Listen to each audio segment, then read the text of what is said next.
You're listening to the Identity at the Center podcast.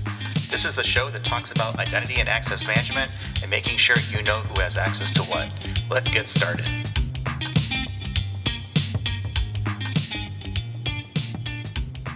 Welcome to the Identity at the Center podcast. I'm Jeff, and that's Jim. Hey, Jim. Hey, Jeff. How are you? Oh, not so bad. Yourself?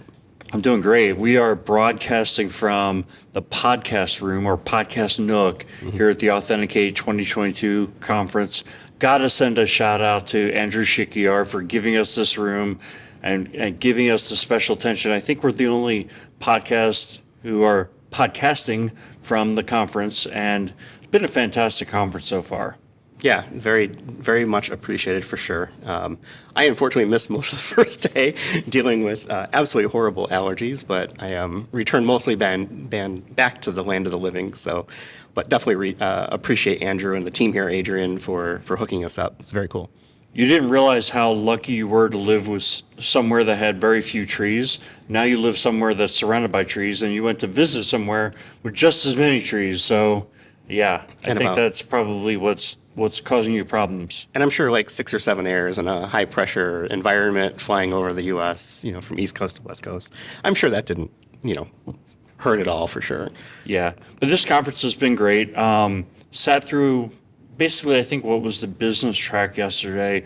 Heard several stories from like Salesforce, USAA, Citi on them rolling out FIDO authentication to their customer bases, and just kind of the lessons learned. Super valuable feedback because, hopefully the folks who are practitioners here at the conference can avoid some of those mistakes, right? But I think the takeaway that I had was just the level at which FIDO authentication is being rolled out on the customer level. It's over the past year or two, like how many real implementations have taken place, and how many organizations are pushing for like 100% adoption of FIDO authentication, hundreds of thousands, millions of users. It's real. It's real. Right. It's the thing real. that everyone's been talking about for like years, it seems like it's taken to get here, is we're here now. There isn't any excuses as to why people can't start to go down this path of passwordless, and things like WebAuthn, and obviously getting all the big vendors in like Google, Microsoft, Apple, et cetera, right? And all the browsers on board was a huge moment earlier this year. And we talked with Andrew about that, I think, several months back about it, but it's here. Like there's literally no more excuses other than budget, funding, right? The will to do it, like those sorts of things. One of the things that I also saw in the presentations yesterday was that there's kind of like a vulnerability, or at least a willingness to not try to say like, hey, we did everything and it went perfectly and we didn't run into any issues. It's kind of like, here are the issues that we ran into and the things that you should look to avoid, and here's how we found to solve those issues. So it was like a lot of reality involved. I mean, even though the technology is fantastic, that doesn't mean that, the rollouts are going to be without bumps in the road. Yeah, nothing's perfect, but I think if you're willing to get smarter and learn the lessons of the past, that's why a conference like this is so great, I think, because we're hearing a lot of case studies, a lot of people in the real world doing this and getting it rolled out. And I think that's where I think a lot of value is at, is you're not just, talking to like a marketing person or a vendor, here's how we do it. You're hearing from people in the real world, practitioners who are rolling this stuff out. And they've been very cool about explaining how they did it, what were some of the wrinkles that they faced, how they got past maybe certain issues, things like that. So definitely kudos to sort of the content team putting this together, because it's been very valuable so far. I'm really looking forward to a session that is going to take place tomorrow with our guest right now from CVS Health. So why don't you introduce him? Yeah, his name is John Poirier. He's the lead director for CVS Health. Welcome to the show. Thanks, Guy. Thanks very much for having me. Yeah, thanks for taking the time. And you're giving a talk tomorrow. We're going to talk about that in a second. But we have tradition. If you come on the show, first time is we like to find out more about the background, the identity origin story, so to speak, of the folks who join us. I guess for folks who aren't familiar with John Poirier, how did you get into the identity space? Is this something that you chose, or did it choose you? I'm gonna have to say that identity absolutely chose me. I was actually in the telephony space for a long time, doing voice recording and things like that on the in the contact center. And at one point, our CISO came to the telephony organization looking for somebody. I wound up being that person, and went over into the security side, if you will, bringing telephony knowledge into the security arena. That's pretty unique because you don't normally see, I think, at least that telephony side of things, right? It's been there for so long. But it's like, okay, well, how are we going to leverage, the skill sets and the knowledge we've gained through the telephony side into information security? It seems like a natural fit, but I'll be honest, I don't see it happen as often these days, which is very cool. So I guess what were some of the original sort of issues that you were, tackling from an InfoSec or identity standpoint? It's really all about this conference, right? It's the identity and the authentication piece. I think your guest last a couple podcasts ago was talking about it. Is like we draw the line at authorization, right? So we've always had that line. Like we're on the left side of that line. We're going to do the identity, and then we're going to do the authentication, and then we throw it over to the app to do the authorization. So that's where our team's at. Our mantra is to kill the password. But ironically, in a call center setting, you've never had a password on the phone. And so those are some of the challenges that we look to solve is you don't have the traditional identity solutions when you're on a phone. There's a talk that you're giving tomorrow, I believe, that Jim referenced, The Forgotten, how we all started with the contact center, then forgot to secure it properly. I guess, can you give us a preview for the folks that are, I don't want you to like give it away now because my plan is to get this edited and ready for tomorrow morning, but, what is a preview of that folks can expect on that? Yeah, absolutely. One of the things is as we're at this conference, we're listening to all the different solutions that are out there, and we're talking about web and mobile and in-person interactions with your identity. You don't have those capabilities on the phone, so you have to come up with different ways to identify somebody on the phone. You have to actually come up with a different way to authenticate them, and how do you do that in a secure method? So here, I don't know that I'm teaching per se, but just kind of enlightening and bringing something to the forefront that maybe people at this FIDO conference haven't thought about. We're so ingrained in, we're going to use our thumbprint. Okay, great. But how do I get a thumbprint on a phone call? It's not easy, and so we have to really think about it. And even some of the other biometrics that we would, obviously voice would be something that you would go to, but that's not going to be foolproof. And so it's funny, you listen to all of the conversations here. All of the solutions, when everything goes awry, is they're going to wind up calling back into the contact center, and so we've forgotten the contact center, and it's not as secure as it should be. Social engineering it's everywhere, and we really need to tighten up the contact center, because as we tighten up the other areas, contact centers where the hackers and the social engineers are going to head to. Jim, I know you and I have a special place in our hearts and in our day jobs where this is an area that we see a lot of organizations struggle with, is how do you validate people calling into contact center, help desk, whatever that real human being is, to validate their identity. I know this is a challenge that a lot of organizations have faced, but what are your thoughts on it? Yeah, I've got to think that just like on the web, there's context to somebody calling in. They're calling in from a certain number. Maybe they're calling in at a time that, is normal for when they were calling or not normal. And then there's the voice unique fingerprint. I think there's a couple things there, right? One is, my understanding of the voice fingerprint is, it's going to be a big blob of data. So you can't just generally say, hey, I'm going to search my database based on your voice and find you. You have to kind of like use the voice print almost like a password. But I wanted to kind of bounce some of that back to John to talk to us a little bit about how IVR might work as an authentication tool. Right. So in the call center, right, that's the first place that most people get to talk to, right? You get to the IVR. And traditionally those self-service options have been very limited because compliance or maybe security or even legal won't let you do certain things in the IVR because you haven't authenticated that person. Or I'd say the opposite as well. Like, they think they've done a great job authenticating just because they've got 3 something you knows. And if I take the 5 something you knows, now I'm more secure because I know my mother's maiden name, I know the first car that I drove, and I know the color, whatever those things are, your favorite food. Oh, by the way, the hint is it's a triangle. It's all something you know. So it's not really satisfying all 3 pillars of authentication. And it's funny that I know my team will laugh when they hear this, but it's my quote. It's something you have, something you know, and something you are. And you have to satisfy all 3 of those to get an authentication complete. And the challenge in the phone space is, again, getting all 3 of those. Yeah, I have experience of doing this, and the one that comes to my mind is my bank has completely switched over. If you call their call center now, they make you say, my voice is my password.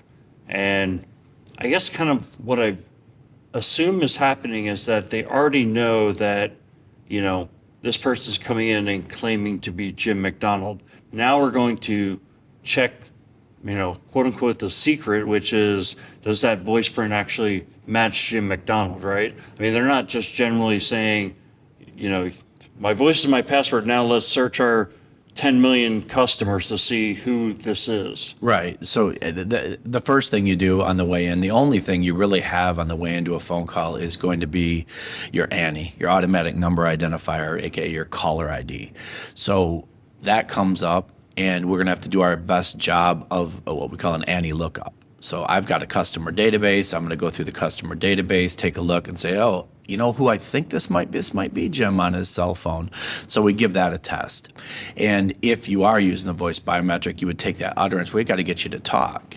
And most people's experience in the IVR is representative, representative. Yeah, right. Well, the ironic part of that is they're talking.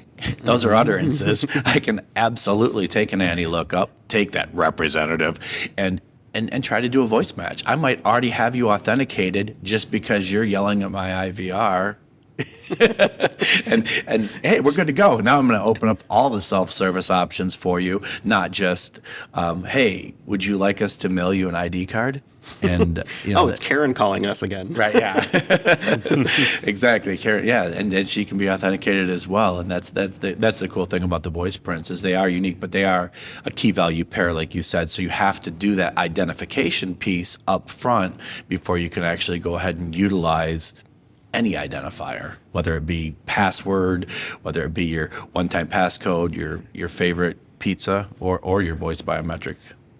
I don't know if you know the answer to this, but what happens when somebody has a cold, right? And they have that froggy voice and it doesn't sound like them. I mean, you probably run into scenarios like that, right? Does the IVR adjust for that, or do you have to have a plan B to authenticate the person? Well, the IVR is the device that is actually doing a lot of the work. It's the technology behind that. And there's a few vendors out there that do a great job in the voice space. They'll tell you that they're building the voice print based on a number of attributes that are basically not going to change, like your the length of your nasal passage, the size, how open you open your mouth. I think they're called transient characteristics of the voice, right? Yeah. There you go. All those transient characteristics that make up your voice print. So even if you do have a cold, those aren't going to change. And so the voice prints stay pretty consistent, and we can authenticate based on whether you have a cold or not. But your voice does age over time, and there's a thought, and we're not deep enough into this technology, but we think we have to enhance those voice prints as they age, moving on. It's interesting. It's almost like training you're training a voice model, basically, right? Correct. So to get to the step of authentication, you have to have gone through an enrollment process, right, to Right. get people to do that. And it's funny, Jim, you mentioned, my voice is my password. That must be like a stock thing that like every voice recognition company uses, because I remember doing this in the mid 2000s, was rolling out an IVR for automated password resets, and it was the same thing. It was at so and so. My voice is my password, and it captured the voice print, and it worked very well, and so forth. But the challenge was actually getting people to enroll in this. I'm curious, John, if you've tackled this, if you've solved this somehow for people. I will say that there's two sides of the street on that, right? So, as far as the enrollment and the consent, there's laws that the Graham-Leach-Bliley Act actually allows you to. I don't want to use the word ignore, but the state laws aren't limiting to certain, and financial institutions are certainly one of those that are protected by what we call GLIBA. So you don't have to have the consent, but to have that consent model, to have that trust, which I think is super important in a relationship with your customers, you have that trust. If you establish that trust and you have a consent-driven model where they do actively enroll, then they know what they're doing. They're actively putting themselves in a situation where we're trying to protect. I mean, that's the reason we have passwords. That's the reason we go through all these steps. The identity, the authentication, is we want to protect. We're protecting something, whether it's legally that we have to through HIPAA or PCI compliance or whatever the legal reason is, or just the social reason, or the fact that you do want to protect your customers' information. So, we have discussed that quite a bit, and you can go either way on it, right? At the end of the day, we're trying to do the right thing, protect the customer's information. I mean, you kind of opt into it, though, right? I think there's always the path where, where do you want to, what level of support are you willing to sacrifice some level of privacy to obtain? So if you want to take advantage of the self-service on an IVR, for example, to be able to do that, you need to provide your voice print. If you want to log into your iPhone with just a fingerprint, you are sacrificing your fingerprint in the name of security and usability, et cetera, those sorts of things. And I think that's probably where things were heading is, okay, well, what level of privacy or piece of data are you willing to, maybe sacrifice isn't the right word, but allow another organization, whether it's your bank or healthcare or college, education, or even just your employer, to be able to leverage some of these other capabilities. So I would imagine you have this IVR system in place. Not everyone funnels through that thing. There's always still some percentage of the population that, for whatever reason, doesn't go through that. Either it didn't work for them, or they refuse to sign up, or they just don't trust it, right? Or whatever it may be, right? And they're like, representative. They don't even care, right? They just want to go right to a human because they've had a poor experience maybe before. And now you're fighting not only, this experience that person might have had in the past, but also how do you get them to take advantage of the newer technologies that are better? Maybe it is a better experience now compared to what they had before. That could be something to think about. Yeah, absolutely. And those, we've always had that IVR message, right? That and it's evolved over the years. It started off as your call may be recorded for quality purposes, and then it evolved into your call may be monitored and recorded, and then all of a sudden your call will be monitored and recorded. And so there's been an evolution, and we've taken the next step that your call will be monitored and recorded for quality and security purposes. So we're taking the right steps as far as our consumers are concerned, but I'm going to say that the consumers aren't always the most aware of what's going on in the industry, and I think this conference is an absolute eye-opening event for what's actually happening in the real world, if you will. The SMS, it's you can't even use SMS anymore as a multi-factor authentication. The in-app experience, you can't trust the consumer because they're just pushing yes, that was me, yes, make this little box go away. So MFA fatigue, I think, is what you're talking about. MFA right? fatigue, absolutely, and that's been attributed to some of the recent hacks that some of the big ones that people are gaining access to these systems because of MFA fatigue and I'll just say that it's whether they're distracted or whatever the reason or the excuse is, people are saying, yeah, go ahead. And then you've seen credentials get synchronized because you're in a certain browser, and all of a sudden that's synchronized. You've just given that person everything you need. Or, I'll throw a personal example in there. Just happened to me last week, and I've been a security professional now for a while. I've been in the industry for quite some time. And I've got my different passwords, right? We've all started with passwords. I think said it was 1961 passwords got invented. So I've grown up on passwords, and I have my different levels. My level 0 password is super simple. It's probably on, have I been pwned? Yeah, it's absolutely up there. I've checked it. But it's things that I don't care about. It's those applications that I really don't care about. So I put that out there, and I didn't think I cared about this one, but my Jersey Mike's account got hacked last week. Oh, no. And I yelled at my boys. They're all home on the fall break. That was just me. I was just making sure I got my Philly cheesesteaks. It's okay. Well, the funny thing is, I said, boy, who ordered a Jersey Mike's on my account? And they're like, it wasn't me. I'm like, wait a minute. That's in Jacksonville, Florida for a 4:15 pickup. It was 4:14 Eastern time. So I called the Jacksonville, Florida store. Lady picked right up. She said, oh, okay, yeah. I'm going to take this off the shelf right now. When they come in, I'll ask them. And then, can you give me a callback number? So I gave her my callback number, and 15 minutes later, she calls me back and says, yep, he came in. And I said, hey, listen, the account owner actually called us and said that he didn't order this sandwich.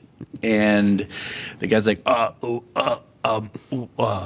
it was for my cousin. Hold on just a second. He ran out the door. He ran out the door and never came back. She goes, I'm 100% certain that he hacked your account, used your points, and tried to get that sub for free. And it's, again, that's on me. Mm-hmm. That's on me with my level 0 password. But then I turned it over to my team internally, and within 5 minutes, my team had taken my username that I gave them, and they had ran it through a few tools, external, internal, whatever it might be.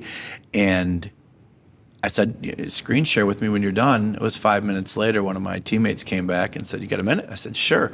Shared a screen. He goes, can you confirm any of these? I said, yeah, you've got my level 1 password for sure. You've got my root of my level 3 password. I'm like, wow, that was quick. Mm-hmm. All based off my email. And I know we're battling those things, and so he could run that through a tool, and he could see where that level 0 password was used all over the place. I believe it was. And that's ultimately the use case that FIDO is all about is, absolutely. Look, even somebody who has, experience and decent password hygiene, still super susceptible. Absolutely. I think one of the other themes that have come through in the sessions I sat through yesterday is that, look, nobody comes to your company for your whiz-bang authentication experience, right? They come through for the content, to get something done. They want to manage their account, or they want to do whatever. You and I had talked about something else. It's like, so imagine you're now calling into CVS to do something, you get authenticated, you do it, and now they want you to do a survey, right? You're right. And most people just hang up at that point, but you've been able to do something that you're pretty proud of to increase the survey rate. So why don't you just tell us about that, share that little tidbit. Somebody out there might benefit from it. Yeah, absolutely. Thanks. And it's back when I started, before I was in security, actually. It was a solution that we were it's changing the mindset of the contact center representative, right? You have all these rules that we've put in place to keep the contact center secure and keep the CSAT score really nice and high. And we do all these things that we think are the right thing. And I've seen many of examples sales where you have to go through your actual, you have to use all these words or you're going to get in trouble, right? So one of the things in the contact center was that the representative never hung up on the consumer. So the person calling in had to disconnect first, or you got in trouble. And when we revolutionized that, we said, no, that's wrong. What we should be doing is using return destination in the telephony routing, right? And so when our agent hangs up, we asked them to introduce the survey. I didn't need to ask you at the beginning whether or not you wanted to take a survey. That made no sense whatsoever to us.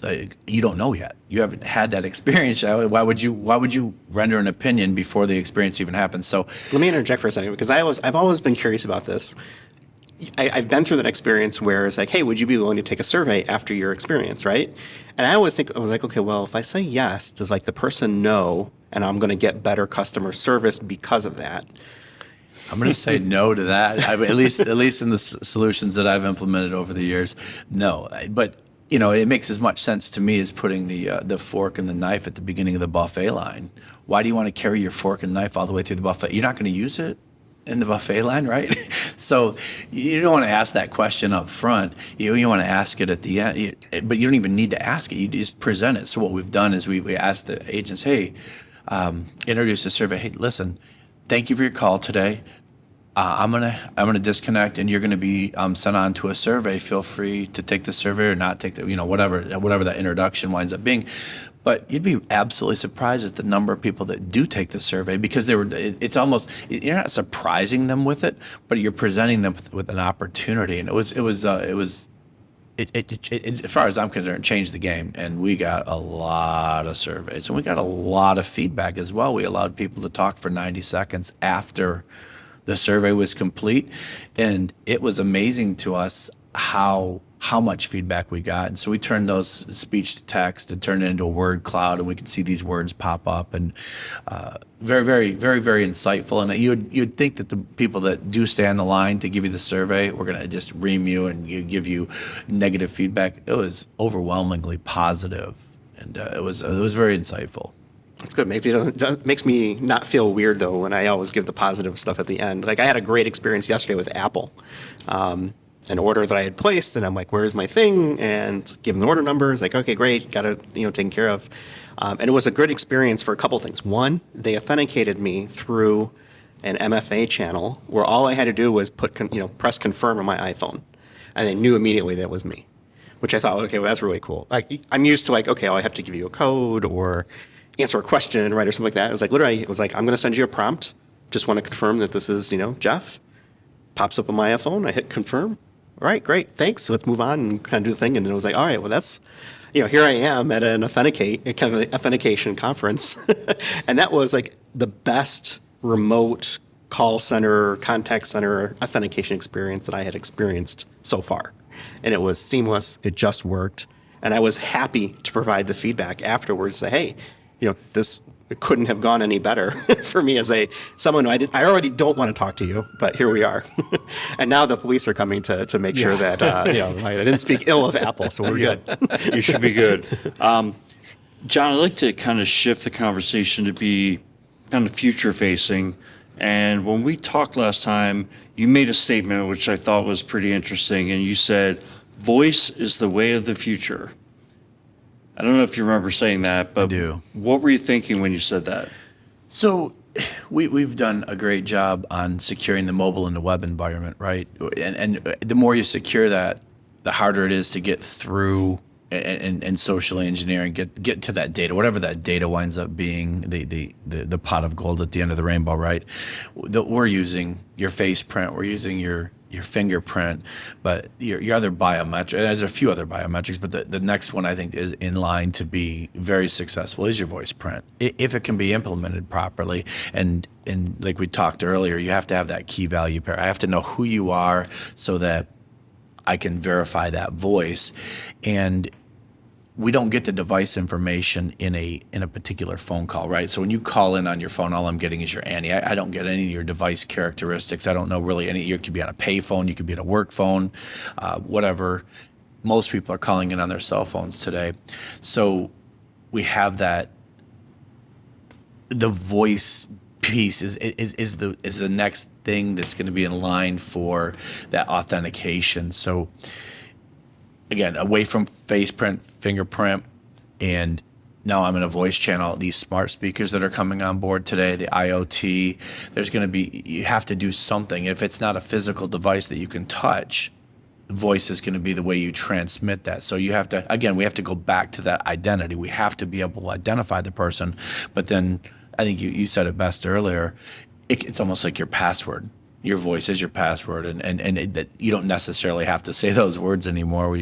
It's almost a free, open speech that we analyze your voice. We continually analyze your voice to create that voice print, and it's unique. And I think that's where we're at. One thing that's really cool about that, just thinking about like fingerprints and face prints, usually it's all kind of device centric. So you capture all that on your device, whereas your voice is going back to some central server. So it's completely device agnostic, whether you're calling from a payphone, cell phone, hotel phone, whatever, that verification is happening independent of that device. So it's definitely a different channel over which that goes. Yeah, there was a great conversation yesterday about Web 3.0. A lot of people didn't know we were on Web 3.0 yet. We've been through Web 0, which here's a website. Check it out. Oh, great. I can read anything I want on check out my MySpace account, check out whatever. Right. And then we moved into the Web 2.0 with the social apps and the ability to interact. And really, that's when the data collection really started happening. But we lost track of our identity. We don't own our identity. Facebook owns my identity. Google owns my identity. They own my identity. And it's really taken out of my hands now, and they manage my identity. Then they get breached, and my identity's out there. That wasn't me. I didn't do that. I didn't put my level 0 password out there on purpose. That was in a data breach somewhere that somebody then used some tools to start leveraging these data breaches. And to your point, Web 3.0, I feel like voice is going to be part of the Web 3.0 experience, where we're going to come back, we're going to own our identity, we're going to own that, we're going to have that digital wallet, we're going to have that blockchain experience, we're going to have the ability to really put the identity at the forefront and then put voice behind it. To your point, it doesn't have to be on a specific phone. I can use my friend's phone now, and put in my identity or whatever that identity piece becomes. The voice becomes that password behind the scenes, and I think it's going to be powerful, especially in the smart speaker arena and in the IoT. My wife and I take heavy advantage of Google smart speakers around the house, and it's amazing how accurate it is in picking out who's telling it to do what and when. It knows the difference between Jeff asking to turn the lights on in the office or, my wife saying, set a timer for something, right? Whatever it might be. I think it's interesting that they've been able to advance the fidelity of being able to make that determination on just this cheap little device that just sits in the corner of the room. It's always listening, which is always a concern, but it's doing a good job. And I think that goes back to what my previous statement was, you're always sacrificing something in the name of convenience or usability or whatever it may be. That's a choice that, my wife and I have made, mostly me for my wife, to be honest, to say, hey, this is how we turn on the lights, right, in this area, right? Or, I can walk into my office in the morning and say, hey, so-and-so, I won't trigger it here, but, turn on the office. And I have smart lights that turn on. I have a TV that turns on, a monitor behind me, and, stuff like that. And it's cool. It feels a little bit like Star Trek to some degree, but I think that's where I totally believe in the power of the voice. The one thing that I don't want to lose sight of, though, is for the people who can't take advantage of that technology, there needs to be a alternative that is just as good. So if you, for whatever reason, can't speak, whatever it might whatever the situation might be, that there still needs to be a path that we're not leaving people behind on that too. Yeah, absolutely. And you make a great point that the trust, you've put your trust into, sounds like Google. And so you allow those Google smart speakers to come in and now you're trusting them. And it's difficult for us in a heavily regulated environment. You've got HIPAA, you've got PCI, you've got a lot of different laws and regulations. I don't know that we can necessarily trust to that level yet. We have to get there, and there has to be some efforts really from a lot of different organizations and leadership that allow us to use that person's voice, because I can't give you PCI data based on just the fact that it's your voice. I really have to authenticate you and understand that it is you, so that, and you are authorized at that point, right? So again, identity, authentication, and then authorization. Just because it's your wife on the smart speaker, is she allowed to know a certain piece of information, right? And we have a lot of that in the healthcare arena, where once a child turns 18, you were able to talk about them last week, can't this week. So a lot of regulations that really drive a lot of these solutions that we just have to be very careful. But yeah, that trust is, I think trust is the key, and voice is going to unlock a lot of that for us in the future. I'm pretty sure we could pick John's brain for the next hour or two, but at some point we've got to kind of shift into the... He probably wants to actually go to the conference and actually listen to smart people talk, so we should probably let him go. I don't know. We're kind of fun, right? Fun, yes. Intelligent is a totally separate discussion. Let's start to wrap things up here, though. But we were talking before we hit the record button, and you were sharing some pictures of robotics things that you do on the side.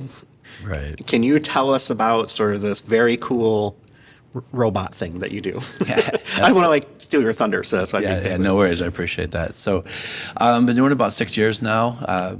It's I coach at the junior high level, VEX Robotics. So VEX is a worldwide program. They change the game every year. And this year's game's called Spin Up.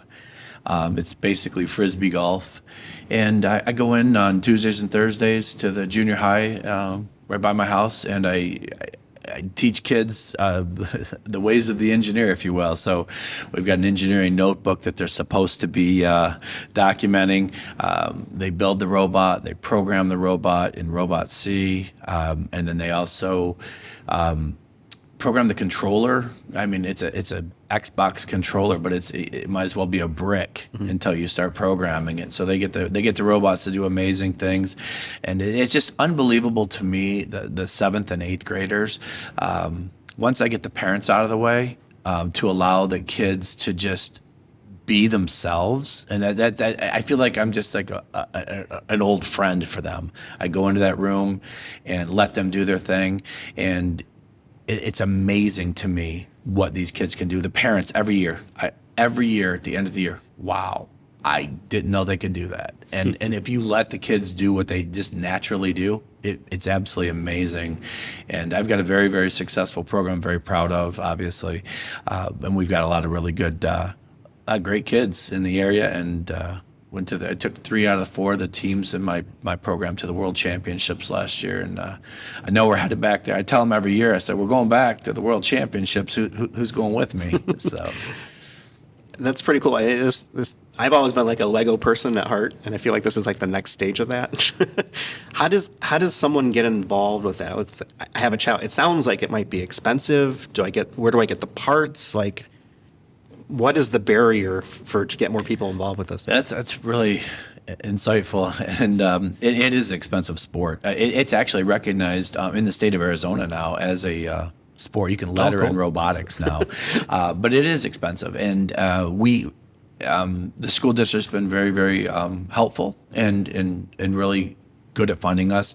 They bought the robotics kits a few years ago, and we just enhance them every year. VEX is a pretty standardized program where the parts are the same every year, so you have access to parts. And there's electronics that sometimes I'll change the electronic. You might get a bumper switch or a limit switch or different things, but we buy these parts, and year to year they're good. It's been pretty consistent now with what they call the V5 over the last few years, and we just enhance that every year. But we charge just like you would a sport. If you're going to go play football, you're going to probably pay $75, $80, $100 to play football, and you go pay for baseball in the spring. So same thing, where we run it like a sport.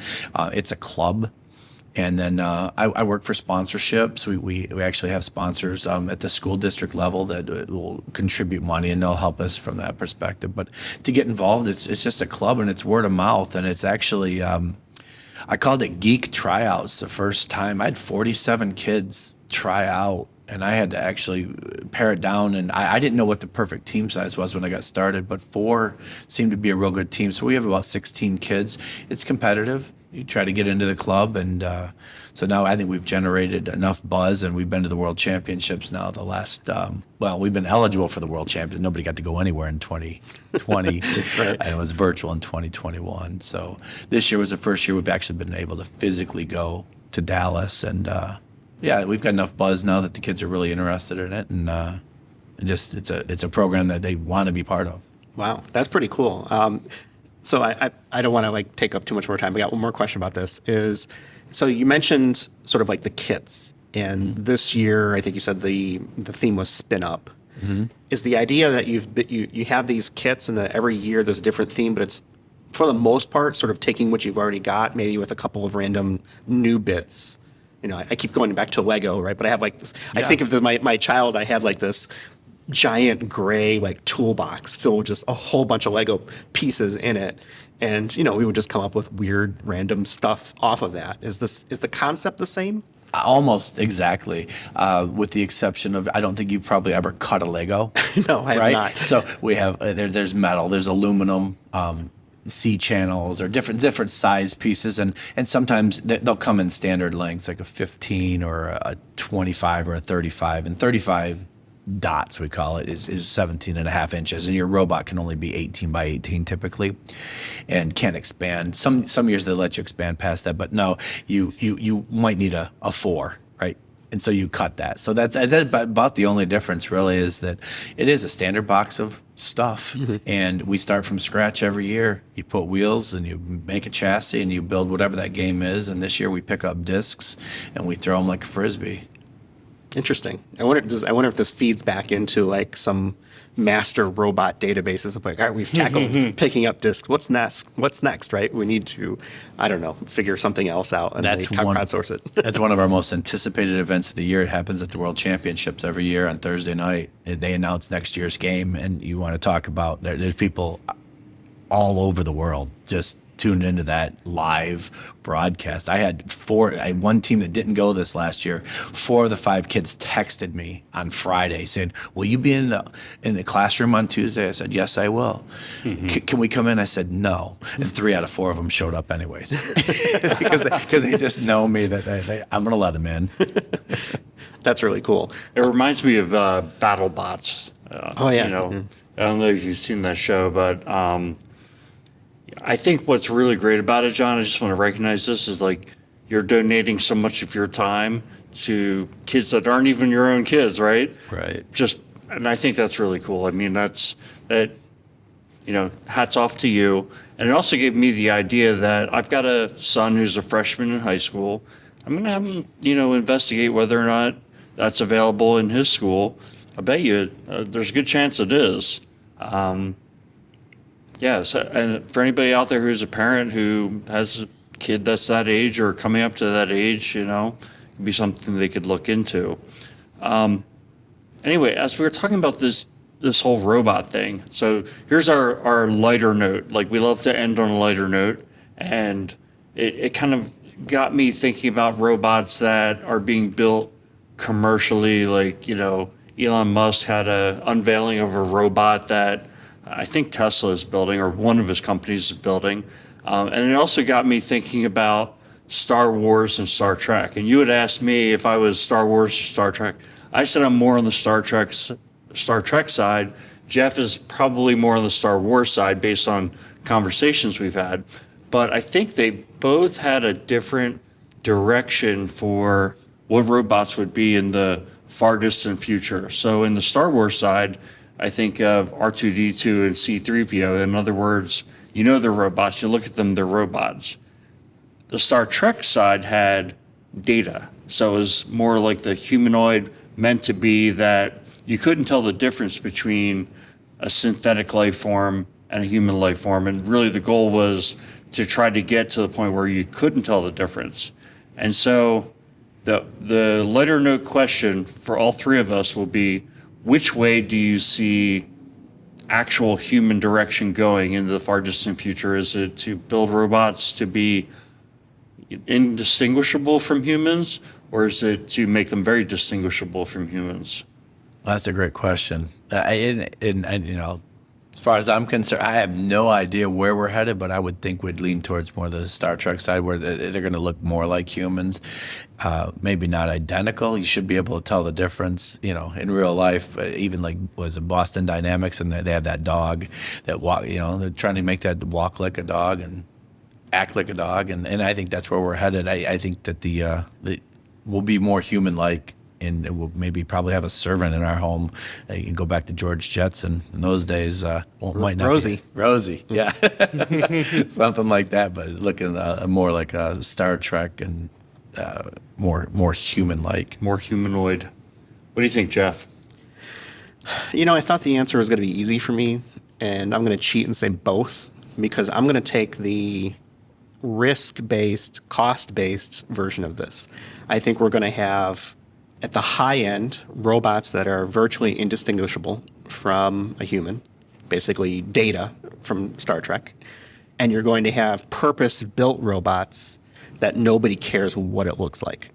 It's in warehouses today. They move boxes back and forth on these little loader platforms, right? It doesn't look like a robot. It is a robot, but it doesn't look like, it doesn't have arms and legs and a head. Right. Roomba. Yeah, Roomba. Yeah, exactly. Like it's a purpose-built thing. And so I think that will just be this trend. It will be, if you don't care what it looks like, it'll look like a thing that does a thing, a Roomba. If you do care, and if you're trying to replicate a human experience, caregiving, medical, education maybe, or even just companionship, those types of things, then the interface and the visual appeal of the robot itself takes a much higher precedence over the functionality. That's a great point. Yeah, I like that answer. What I was kind of thinking is that one branch for robotics is going to branch into the medical side. So someone loses a hand, how can we replace the hand with a robotic hand? And of course, you're going to want that to look as much like a human as possible. I don't know, man. I mean, I'd take like a nice claw, like a USB port, something I can plug my phone in to keep it charged. Yeah, so maybe you would, but I think most people would like to look like an actual hand. Anyway, I think there's also something that'll happen, which is the use of organic cells, as the understanding of organic cells and the ability to send chemical signals to them will cross a point of knowledge that you can actually build something organically like a robot. Because I think to get to kind of the Data 2.0, which if you've seen Star Trek Picard, it's like the next generation of synthetics, and they are indistinguishable from humans. I feel like the only way you can get there is if like you have real skin, real blood, real hair.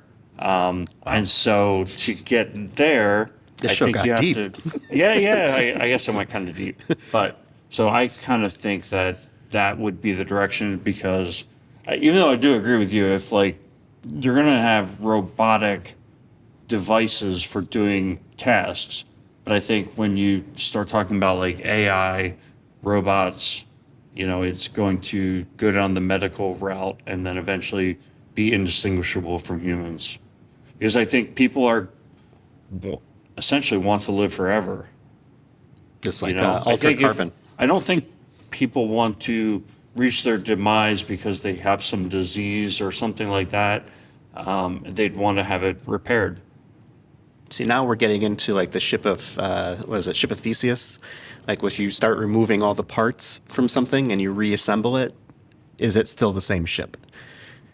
Well, Way to end on a lighter note, Jim. Well, yeah, Right. In that show Picard, I mean, Jean-Luc Picard has like some kind of brain disease, and then in the end they replaced his brain with a synthetic brain, but rewired all the chemicals so that essentially he just didn't even realize that he had a new synthetic brain. Is that possible? I don't know, but I mean, Well, I think Star Trek it is. Oh, Everything's Star Trek possible in is Star a Trek. TV show, right? Of course it's possible. Okay. All right. Well, with I don't know where to go with that, Jim, but thank you for that uplifting view on humanity in the future. We'll go and wrap it up for this episode. John, thank you so much for joining us. And thanks for having me. I'm looking forward to the conversation, continuing it to move forward here. Hopefully you enjoy the conference. Again, shout out to Andrew and Adrian and all the folks here at FIDO who are hosting us. We'll go ahead and leave it here for this week. You can check us out on the web, identityatthecenter.com. We're on Twitter at IDAC Podcast. And with that, thanks everyone for listening, and we'll talk with everyone in the next one. Thanks for listening to the Identity at the Center podcast. If you like what you heard, don't forget to subscribe and visit us on the web at identityatthecenter.com.